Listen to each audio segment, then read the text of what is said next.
Let us build a production-shaped multi-agent system for an airline help desk. We will go from concept to tools to agents, hands-off, GUI, and the evaluation in one notebook. We are going to use OpenAI Agent SDK toolkit. So if you don't know like what exactly is OpenAI Agent SDK toolkit and what are all the libraries, the functions, how to use them to build an agentic solution, then I ask you to first go through the previous lessons where I talked about the different building blocks of any agentic solution using OpenAI Agent SDK, and then come to this one. Here is the high-level architecture of our airline support system built with the OpenAI Agent SDK. FAQ agent helps the user to answer any frequently asked questions. It has its own toolset and the access to the knowledge base. Then scheduling and cancellation agent helps the user to reschedule or cancel a ticket, and it has its own toolsets. Then seat booking agent helps the user to do a seat selection, and again it has its own toolsets. Then this triage agent, which is on top of all these specialists agent, act as a intent recognizer and delegator. So this triage agent accepts the user input, recognizes the user intent, and then it hands over the requests to one of these specialists. All these agents share a conversation context or memory, which is a typed state object identic model that carries something like confirmation number, seat choice, fare rules, etc. On the right side of this architectural diagram, you'll see that each specialist stack the tools, the LLM, and the database. So each one of these specialists or the agents is having set of their own tools, the LLMs, and the knowledge bases. Tools are ordinary functions that wrap the real systems like knowledge base, booking PNR, payments, etc. The LLM plans and decide which tool to call, but cannot pretend. All actions go through tools. Because tools return structured data, responses are grounded and auditable. When triage agent or the routing agent hands off, we can run a hook, which is again a tiny function to preload some context. For example, fetch PNR or inject flight number. So that removes this extra back and forth between the triage agent and the specialist agent. In a production grade system, you could add additional boxes or components like observability to trace the logs, the tool audit, and that can help you to debug and monitor. All right, so with this high level architecture in mind, let us try to implement this using OpenAI Agent SDK. So let us do some coding. This is the airline customer support AI agent Jupyter notebook on Google Colab. So we start by installing the SDK and couple of utilities for the Colab. So let us install it. Once our libraries are installed, first we wire the notebook to an OpenAI compatible endpoints. So every agent we build knows where to send requests and which model to use. So therefore, these three imports will create a client with an OpenAI SDK, then tell the agent SDK to use that client by default. That way, every agent inherits this particular wiring unless we overwrite it. Now, in Colab, there is a secret. This secret where we can store our API keys. So here you see I have kept my OpenAI API key here. So to load this secret, to load this key from this secret, this Colab is having this user data. So the secret lives in this user data. So to access this user data, I need to import this from Google Colab and access my OpenAI API key like this.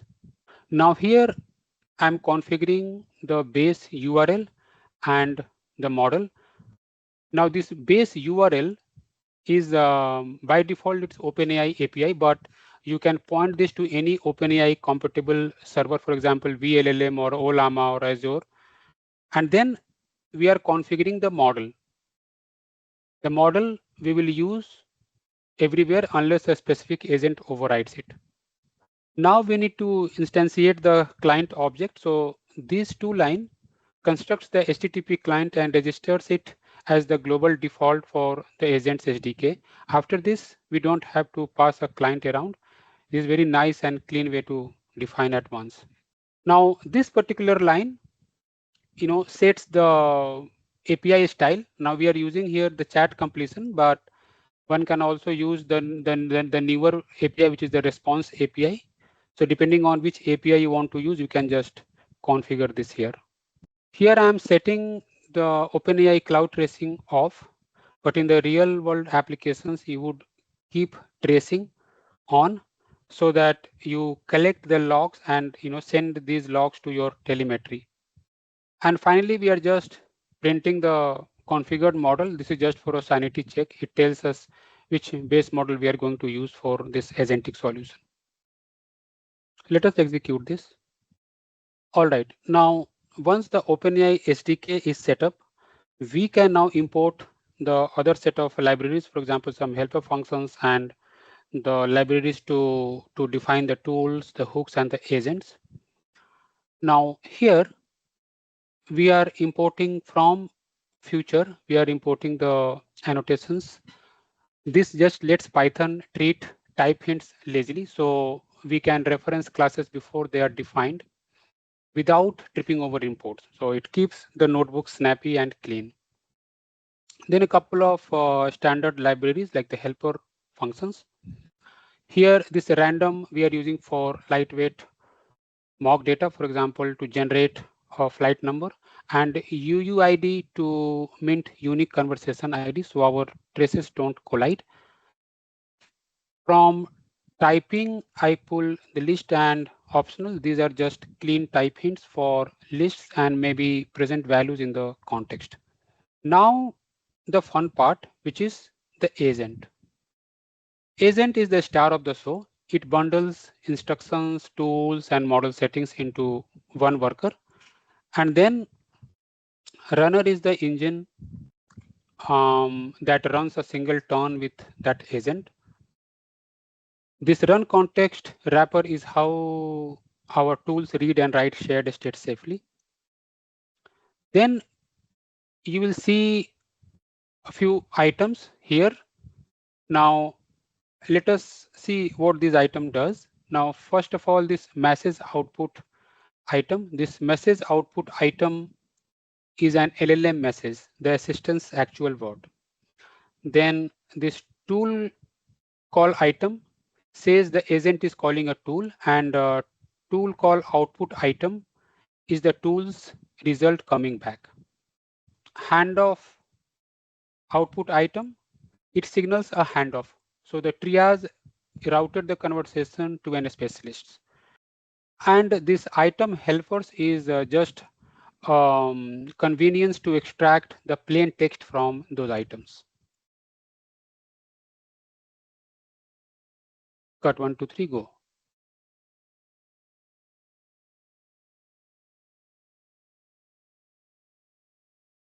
Cut 1, 2, 3, go. And then cut 1, 2, 3, go. Then we have function tool and handoff. This function tool turns a normal Python function into a tool the agent is going to call. This handoff wires which specialist agent triage is allowed to delegate to, and optionally runs a hook right at the delegation time. For observability, this traces wraps a ton so we can group logs and telemetry, which is super handy for demos and debugging.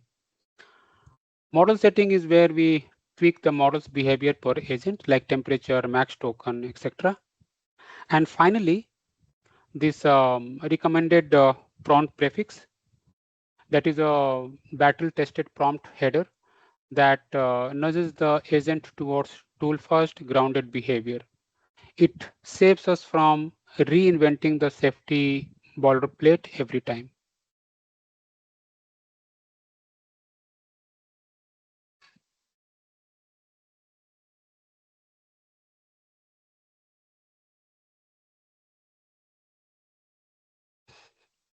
Cut 1, 2, 3, go. And finally, cut 1, 2, 3, go. And finally, this recommended prompt prefix, that is a battle tested prompt handler that nudges the agent towards tool first, grounded behavior. Cut 1, 2, 3, go. And finally, the recommended prompt prefix, that is a battle tested prompt. Cut 1, 2, 3, go. And finally, the recommended prompt prefix, that is a battle tested prompt header that nudge the agent towards tool first grounded behavior. It saves us from reinventing the safety boilerplate every time.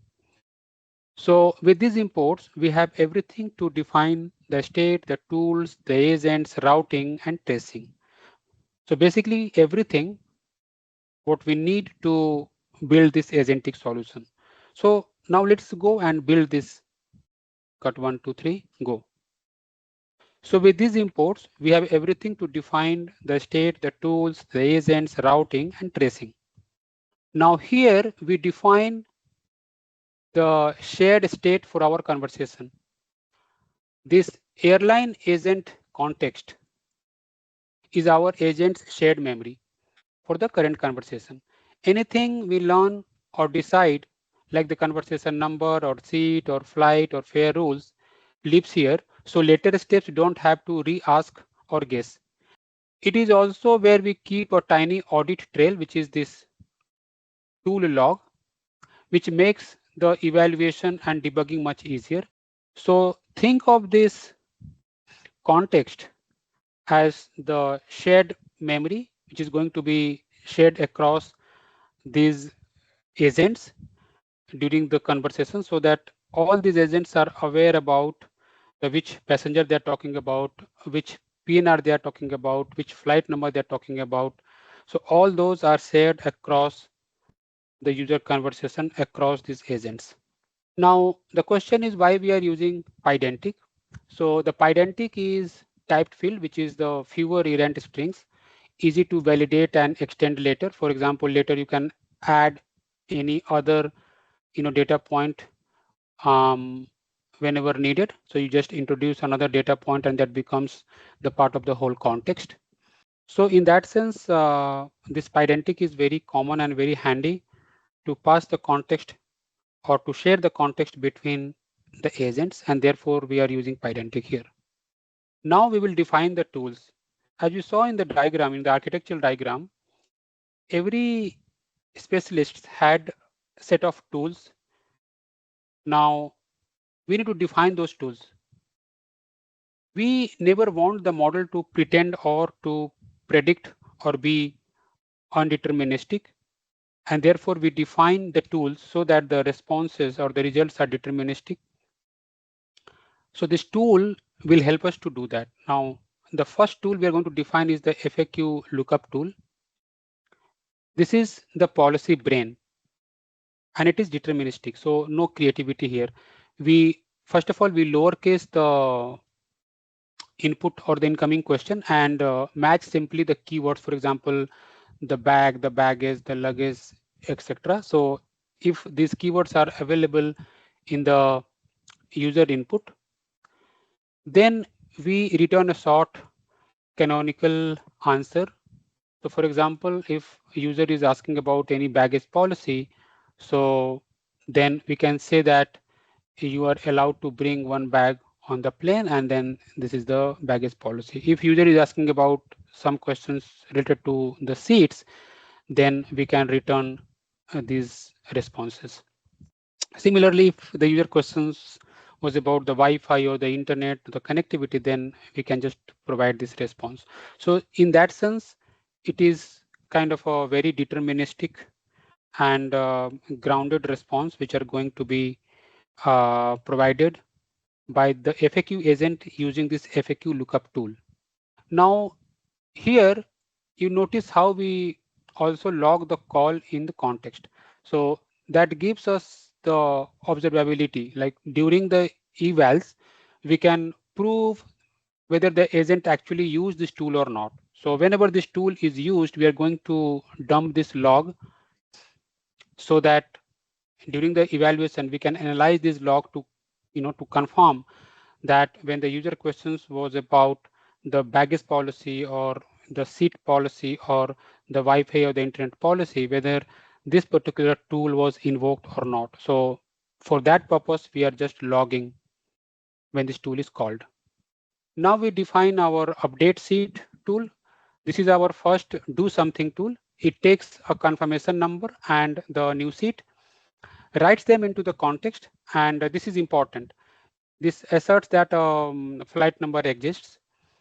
That asserts act like guardrails.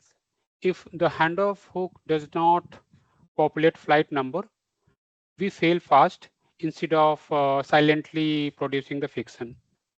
In production, this is where you would call the booking API. Here we keep it simple and return a human readable confirmation string, which the agent can echo back to the user. Now we are going to define fetch fare rules tool. Now this tool will be used by the rescheduling agent. So whenever there is a request to reschedule an existing ticket, the rescheduling agent is first going to use this tool, which is the fetch fare rules tool. And this tool will give the agent the rules about the policy or the rules to be applied when there is a request to change or reschedule a ticket. And then based on this rule, this tool will also update the context. And then we will log this, like whenever this tool is called, we're going to log that so that during the evaluation, we could see whether this tool was invoked or not in certain conditions. And then there is another tool, which is again accessible to the rescheduling agent, which is the search alternative flights. So for example, when there is a request to reschedule the ticket, then the rescheduling agent will have to have access to the available flights.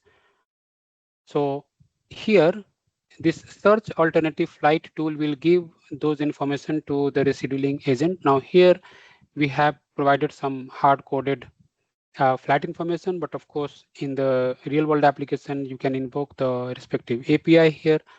And this tool will provide the available flight details to the rescheduling agent. And then it will also update the context with the target date, the target time window, and then the candidate flight. And also we will, do the logging so that whenever this tool is called, it is being logged in the audit log. Now we have this rebook to flight. So this tool is again accessible to the rescheduling agent. Now this rebook to flight checks that the requested flight exists in the candidate flights. That is the safety check to avoid the rebooking to something we never proposed. If it is valid, we update the contexts with the selected new flight and the flight number and return a crisp confirmation string. And here also we just do the logging so that during the audit log we get to see if this tool was called or not. Now we have this last tool called the cancel booking, which is a risky one. Notice the signature here. Now it has this confirm, which is a Boolean, and the default value is false. That lets the agent code the fee and ask for explicit confirmation in one turn and only call the irreversible path when the user replies confirm. So it is a tiny design choice that enforces a big safety rule. So, when user asks for the cancellation, it further asks the reconfirmation before it actually does the cancellation. And finally we update the context. For example, we update the confirmation number, then we update the user confirmation, whether user confirmed or not.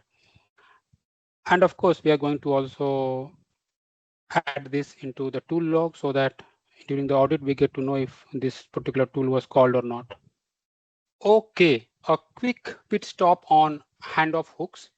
So we have two hooks here. The first one is on seat booking handoff, and the second one is on change handoff. When triage hands off to the seat booking, we immediately set a flight number using this hook. And when triage hand over to the cancellation agent, we ensure the flight number exists. If it was not set earlier, we fill it. In a real app, this is where you would fetch a PNR snapshot or pull, minimal booking metadata from your system of record. Now the question is, why do hooks matter?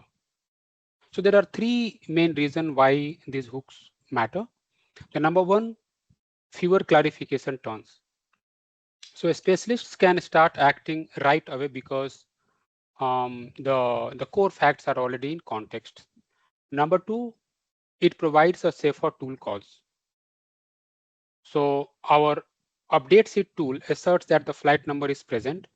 The hook makes that preconditions true before the agent tries anything.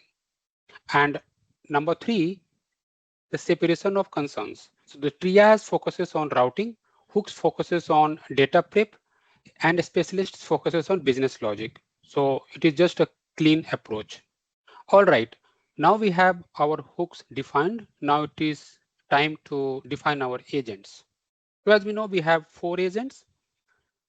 So let us go and define them. The first one is FAQ agent. So the name is simply the FAQ agent that shows up in logs and UI. So when these agents are called, this name will be shown or captured in the log as well as on the UI. The handoff description says a helpful agent that can answer questions about the airline. Think of this as a routing hint for the triage. When the customer is asking policies or general info, send that request to this agent. The instructions here, the instructions open with the SDK recommended prefix and then a tight routine.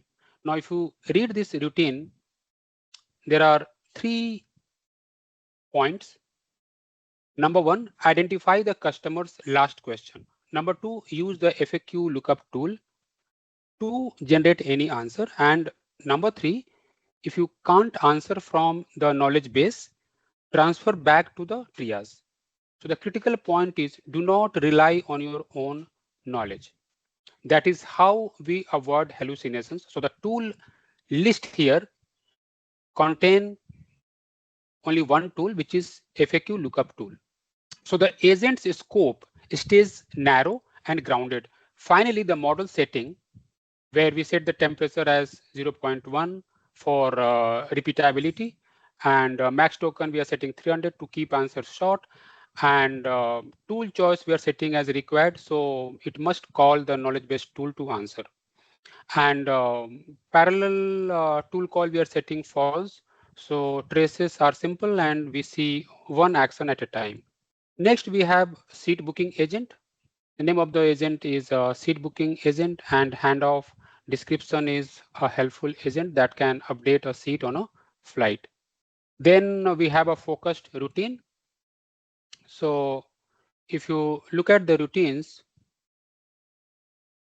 it says ask for the confirmation number, then ask for the desired seat, and then call the update seat and summarize. If the user drifts into the unrelated topic, say the baggage policy, then in that case the agent will hand off back to the triage rather than generating the response. Here the tool list is just having one tool, which is update seat, which makes the side effect auditable and prevents the model from pretend or updating or hallucinating anything.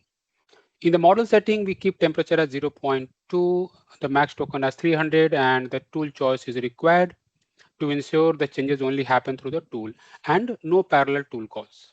Now, the third agent we are going to define is the cancellation and rescheduling agent, and that is the name of the agent. In the handoff descriptions, we are saying helps the customer cancel or reschedule a flight with fees and rules applied. In the instructions, there are two sections. One is the routine for rescheduling and another one is the setup routine for cancellation. In the rescheduling, it says that ask for the confirmation number if missing. So whenever there is a request for rescheduling and in the request, if the confirmation number is missing, then the agent should prompt for the confirmation number from the user. And once the confirmation number is available, then it will call a tool, which is the fetch fare rule, so that it get to know if the rescheduling is to be done, then what is the fare rules to be applied. Then ask for the desired date and the time window and call search alternative flights. So once the step one is done, like the confirmation number is available and the fare rules are available with the agent, then the agent can, ask for the desired date or the time window from the user. And when user provides the date and the time window for rescheduling, then the agent will call search alternative flight tool, and this tool will return the alternative flight options. Then present 2 to 3 options with additive fare plus change fee and ask the user to choose. So once the search alternative flights are available, then the agent will prompt the user back with 2-3 options and then provide the additional fare details and ask the user to choose from the provided options. And finally, when everything is available and when user confirms, then this agent will call the rebook to flight tool to finally book the flight or reschedule the flight.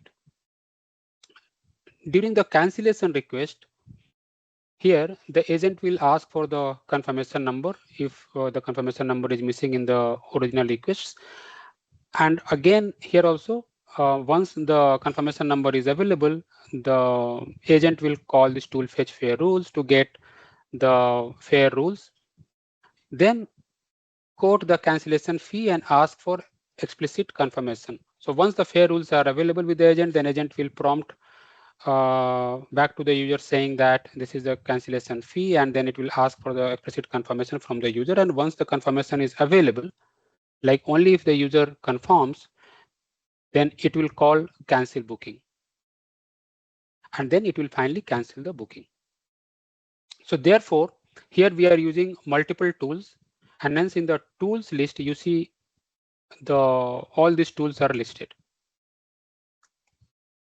Now, in the model setting, we are setting the temperature as 0.2, the max token as 300, tool choice required, and parallel tool call false. So across all these three agents which we have defined, the handoff description guides the triage agent's routine. And the instructions define a small, auditable routine. The tools are the only way to do the real work, and the model setting keeps the behavior stable and tool first. If a customer asks something off scope, then the specialists are instructed to hand off back to the triage, keeping roles clean.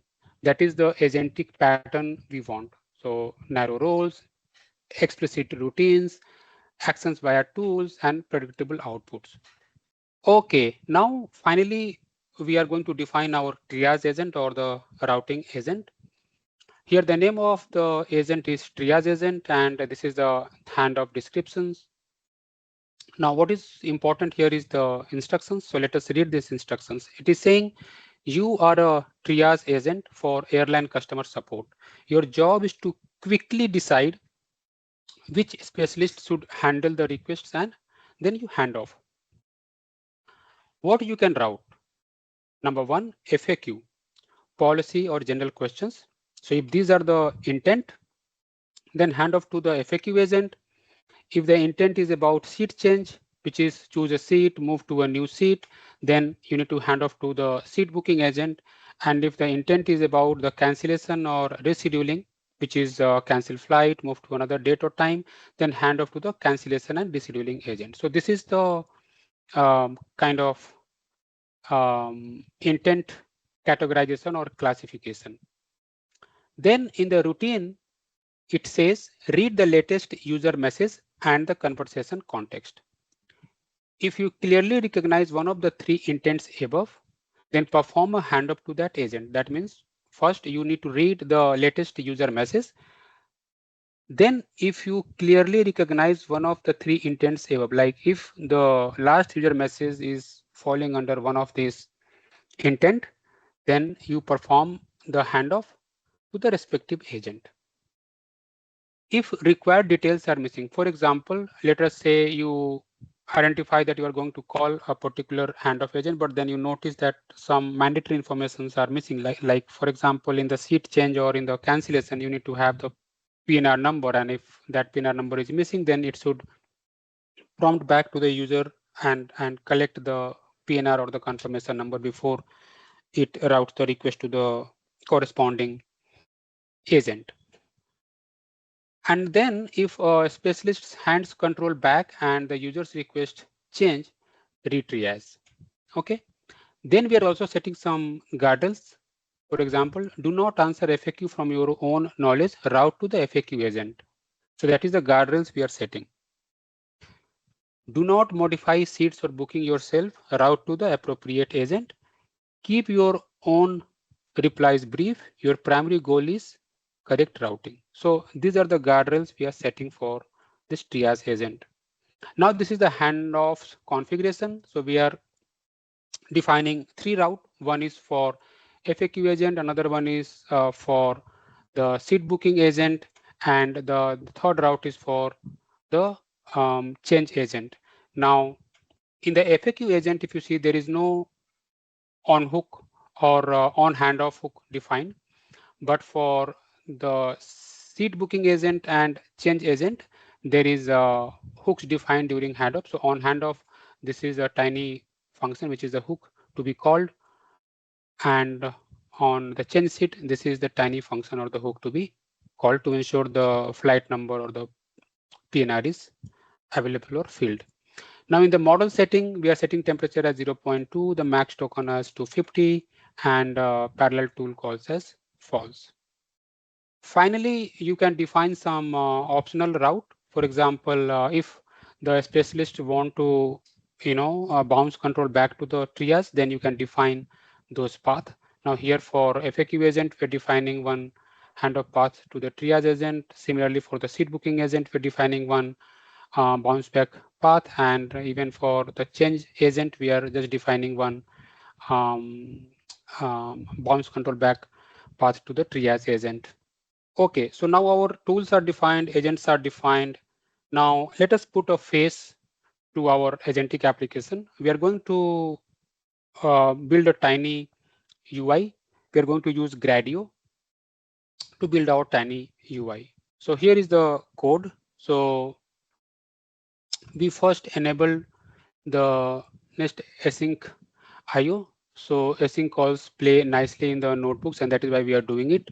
Then we import the Gradio and the agent SDK types, because these are anyway this is already imported earlier, but we are just trying to separate the front end altogether. So we are just re-importing these libraries. And then I'm using this helper function, which is render new items. So every turn, this SDK returns the structured events, which is the assistant message, tool calls, tool outputs, and handoffs. So this function converts those into readable chat rows. So that is what this helper function is doing. Next, we have app state. Gradio persists this object across turn. So we keep the current agent, then we keep the input items, the context, and the conversation ID. And then we have chat step. So this chat step is one full turn. Okay. So if the user typed say nothing or quit, So we end it politely. So we end the conversation. Otherwise, we open a trace. So if let's say user want to uh, continue with the conversation, then we actually open a trace. So this turn is tracked because we want to capture everything which is happening across the flow, and therefore we enable the trace. Then we append the user message to the transcript. Then we call the runner.run. This runner.run we call with the current agent and the current input item and the current context. Then we render all new items from the run, which is like the messages, the hands up, the tool events into the chat history using our helper function. Then we advance the transcript with result to input list and update the state.current agent. So we update the current agent state with the last agent, and then we return the history and the state. Now the UI inside gr.blocks, we add two markdown lines, which is the title and a short prompt hint. Then we add the widget. So we have these widgets. One is the chatbot. This is to show the conversation. Then we have a text box widget to accept the user message, and then we have a clear button to clear the conversation, and then we have a gradio state, which is to hold our sticky state. Then we define another helper function, which is on submit. This on submit is the just a var helper function. So we echo the user's message immediately. So whenever user types any message, that message is immediately shown on the UI. And then the await chat step. So this await chat step to get the agent's turn and return the updated history plus state.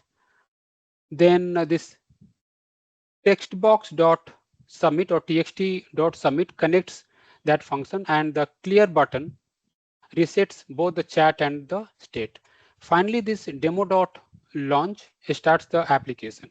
So let us run this application. So this is our front end. Here there is a text box where user can type any message. So let's say I type, I want to change my flight, my confirmation number is AL120, something like that. So here I am intended to change my flight. So the question was, I want to change my flight, my confirmation number is this. Then this is the response. Now here, if you see, the triage agent handed over this request to the cancellation and the routing agent. Then cancellation and the routing agent is actually calling a tool. Which tool it will call? It will call the tool to get the policies or whatever is the cancellation fee applicable, those details it will pull. So this cancellation and the rescheduling agent got that tool output that changes allowed up to 24 hours before departure, change fee this much, fare difference applies, cancellation fee is this much. So this is the cancellation policies it brought, and then finally it is saying your fare rules indicate that changes are allowed up to 24 hours before departure. The changes fee is this, and any fare differences will also apply. Could you please provide your desired date and time window for the new flight? So here it is asking for the further information. So it is first providing the user about the cancellation and the rescheduling policy, and then asking the further clarification. So I want to schedule on say 25th of October in the afternoon. Now you see here, I want to reschedule on the 25th October in the afternoon. Then the cancellation and the rescheduling agent calling another tool to fetch the available flights. So this is the available flight detail it has fetched, and then the cancellation and the rescheduling agent is providing those details to the user, saying that here are the flight options. Then cancellation and rescheduling agent providing those options to the user and asking, please let me know which option you would like to choose. Then here user can say, I want option 3. So user said, I want option 3. So the cancellation agent is now again calling the tool, which is to rebook the flight. So and then asking that, rebook the flight to this one. Then the cancellation and the rebooking agent is then further coming back to you saying your flight has been successfully rebooked. Then let us say user is asking, what is the baggage policy? Now, in this case, the request should go to the FAQ agent, and let us see if that is happening. Yeah. So when user asked what is the baggage policy, then if you see the cancellation and the rescheduling agent first handed over this request to the triage agent, and then the triage agent will then hand over or hand off this request to the FAQ agent, and then FAQ agent is having access to a tool, and that tool is having that database where these FAQs are defined, and using that database, the FAQ agent is able to provide these details to the user, saying that you are allowed to bring one baggage on the plane with this dimension, and that's the response is actually sent to the user. And then it is again asking if you have any more question, feel free to ask. But then user is done with these conversations and he can just say quit. And the conversation ends here. Perfect. So we have just developed end-to-end airline support system using this agentic AI approach. This video is part of my course Mastering AI Agent using OpenAI Agent SDK, the course which I have published on Udemy. The link of that course is available in the description. So if you are interested, please follow the link and get your certification done.